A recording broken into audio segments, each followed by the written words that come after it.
खबरनामा के प्रायोजक हैं ferns and petals, flowers anywhere any time. नमस्कार, आप देख रहे हैं इंडिया और मैं बबीता सिंह। और सीतापुर की सुर्खियों वाले खबरनामे का आगाज दिन भर की बड़ी खबरों के साथ।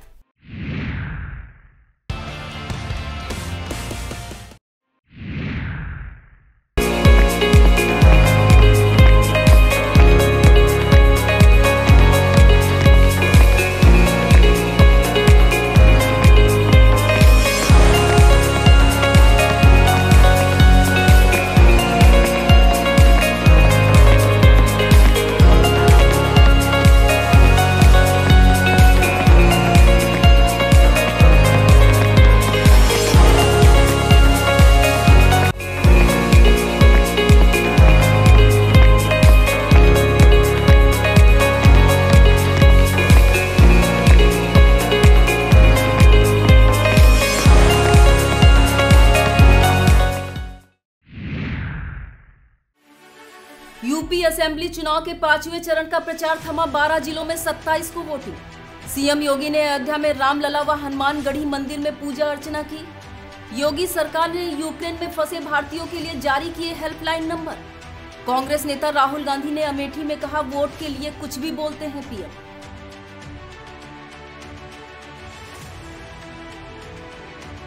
सीतापुर में मतदान के बाद अब मतगणना की तैयारी में जुटी सरकारी मशीनरी। यूक्रेन में फंसे सीतापुर के छात्र ने वीडियो संदेश के जरिए सरकार से की अपील। प्रसिद्ध 84 कोसी परिक्रमा का मार्ग बदहाल, मूलभूत सुविधाएं अभी तक नदारद। गैर इरादतन हत्या के मामले में 6 अभियुक्तों को 10-10 साल की सश्रम कैद।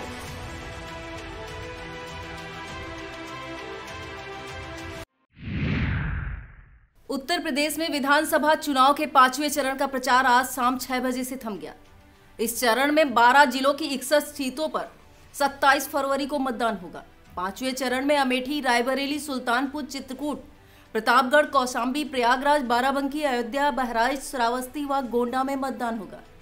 इन जिलों के 2 करोड़ 24 लाख मतदाता 692 प्रत्याशियों की किस्मत का फैसला करेंगे। यूपी के मुख्यमंत्री योगी आदित्यनाथ इन दिनों अयोध्या दौरे पर हैं। सीएम योगी ने शुक्रवार की सुबह रामलला फिर हनुमानगढ़ी मंदिर में पूजा अर्चना की। इस दौरान उन्होंने साधु संतों से भी मुलाकात की। इससे पहले गुरुवार को सीएम ने गोसाईगंज व रुदौली में भाजपा प्रत्याशी के पक्ष में आयोजित जनसभाओं में कहा कि सपा सरकार में राशन का पैसा माफिया तो बसपा सरकार में हाथी खा जाता था। सपा की सरकार में 700 तो बसपा की सरकार में 300 दंगों का जिक्र किया गया। कहा कि आज गुंडे, माफिया और उनके चमचे जेल में हैं।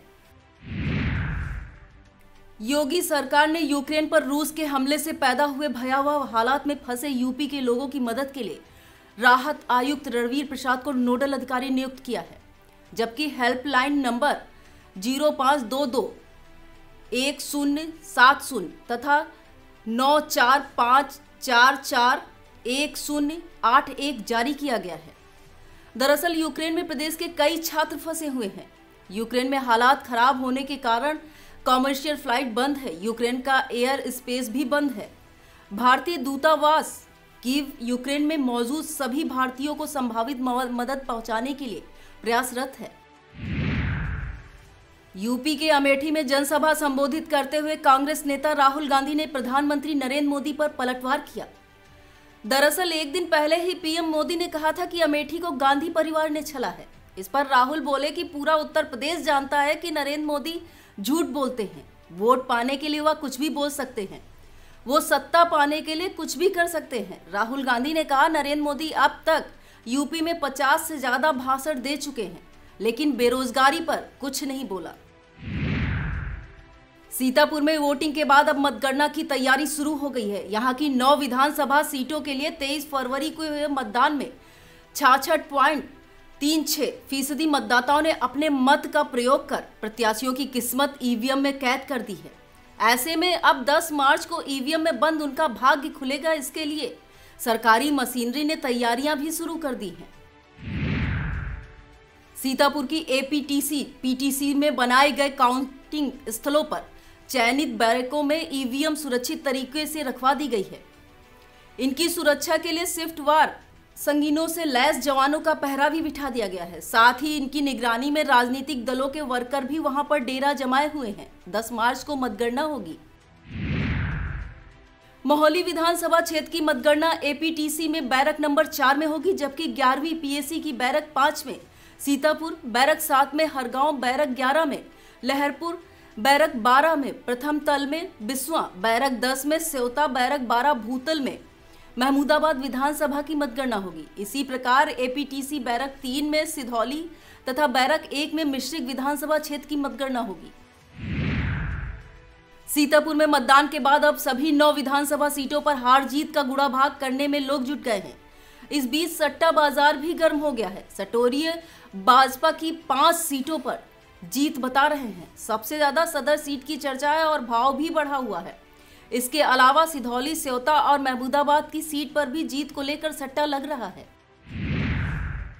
सदर विधानसभा क्षेत्र में मतदान के दौरान अब की माहौल बदला नजर आया। यहां भाजपा के प्रत्याशी चयन का असर वोटिंग पर साफ दिखा। भाजपा से बगावत कर निर्दलीय चुनाव लड़ रहे साकेत मिश्रा जहां ब्राह्मण वर्ग में सेंधमारी करते दिखाई दिए, वहीं प्रत्याशी मनपसंद न होने तमाम भाजपा समर्थकों ने अपने मताधिकार का प्रयोग ही नहीं किया।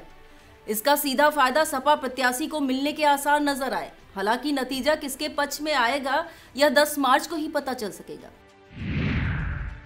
जिलाधिकारी विशाल भारद्वाज और पुलिस अधीक्षक आरपी सिंह ने आज संयुक्त रूप से स्ट्रांग रूम ड्यूटी की समीक्षा की। इसके अलावा मतगणना स्थल का निरीक्षण करते हुए अधिकारी कर्मचारियों को आवश्यक दिशा निर्देश भी दिए। यूक्रेन और रूस में हुए युद्ध में कई भारतीय फंसे हुए हैं। इनमें यूपी के सीतापुर जनपद की तहसील सिधौली के गढ़िया हसनपुर का रहने वाला फैज भी शामिल है। फैज MBBS की पढ़ाई करने यूक्रेन गया हुआ था। अब रूस यूक्रेन वॉर शुरू होने से यहाँ फैज की सलामती को लेकर उसके परिवार वाले बेहद परेशान हैं और सलामती की दुआ कर रहे हैं। हालांकि वीडियो कॉल पर फैज अपने घर वालों के संपर्क में है, लेकिन यूक्रेन के भयावह होते जा रहे हालात और वतन वापसी को लेकर अभी कुछ तय न हो पाना इस परिवार की चिंता का सबब बना हुआ है। वक्त हो चला है एक छोटे से ब्रेक का। आप देखते रहिए खबरनामा।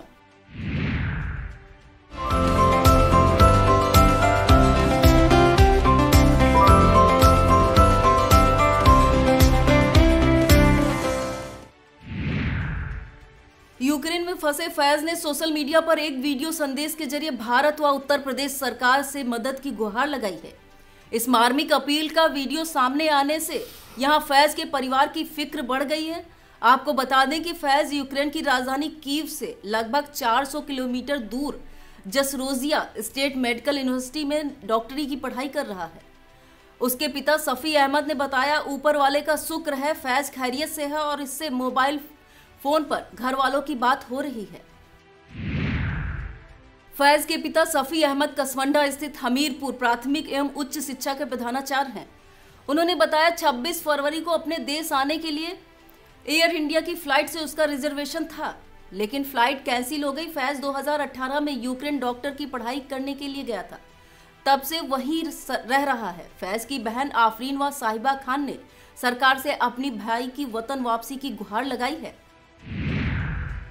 वरिष्ठ कोषाधिकारी प्रभारी अधिकारी व्यय लेखा ने बताया कि भारत निर्वाचन आयोग तथा मुख्य निर्वाचन अधिकारी उत्तर प्रदेश के आदेश के क्रम में लेखा समाधान बैठक निर्वाचन के परिणाम की घोषणा के 26वें दिन जिला निर्वाचन अधिकारी की अध्यक्षता में 5 अप्रैल को प्रातः 10 से अपराह्न 5 बजे तक जिला पंचायत स्थित नेहरू हॉल में प्रस्तावित है। उन्होंने अपेक्षा की है कि विधानसभा सामान्य निर्वाचन 2022 में खड़े हुए सभी अभ्यर्थी स्वयं अथवा अपने अधिकृत प्रतिनिधि द्वारा 5 अप्रैल को लेखा मिलान कराना सुनिश्चित करें।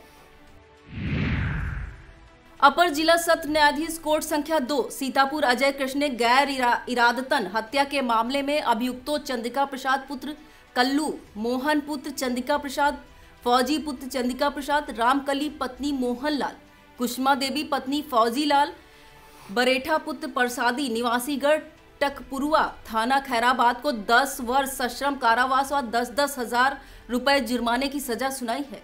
अभियोजन पक्ष की ओर से पैरवी एडीजीसी राकेश कुमार ने की।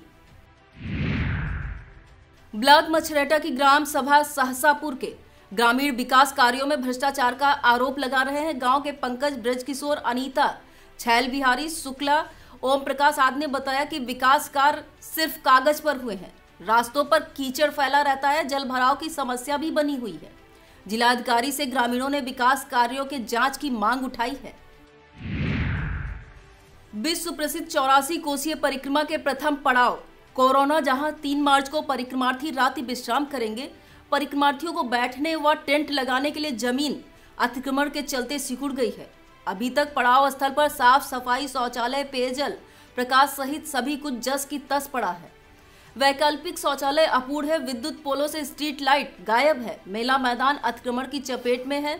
समय रहते प्रशासन द्वारा समस्याएं दूर नहीं कराई गई तो परिक्रमार्थियों को काफी दुश्वारियों का सामना करना पड़ सकता है। नैमिषारण्य से प्रारंभ होने वाली 84 कोसी परिक्रमा के कुछ दिन बचे हैं, लेकिन चुनाव में व्यस्त सरकारी मशीनरी इस बार परिक्रमा की तैयारियों को लेकर सुस्त है। परिक्रमा के 7वें पड़ाव मड़ुरुआ में गंदगी का अंबार लगा है। मार्ग के आसपास लगे सरकारी नल भी चालू हालात में नहीं है। रास्ता बदहाल है। चारों ओर मूलभूत सुविधाओं का अभाव है। मड़ुरुआ में बना रैन बसेरे में भी बहुत गंदगी है। बड़ा हनुमान मंदिर मछरेटा के महंत प्रीतम दास और महंत वेद दास ने व्यवस्थाएं समय रहते दुरुस्त कराने की मांग उठाई है।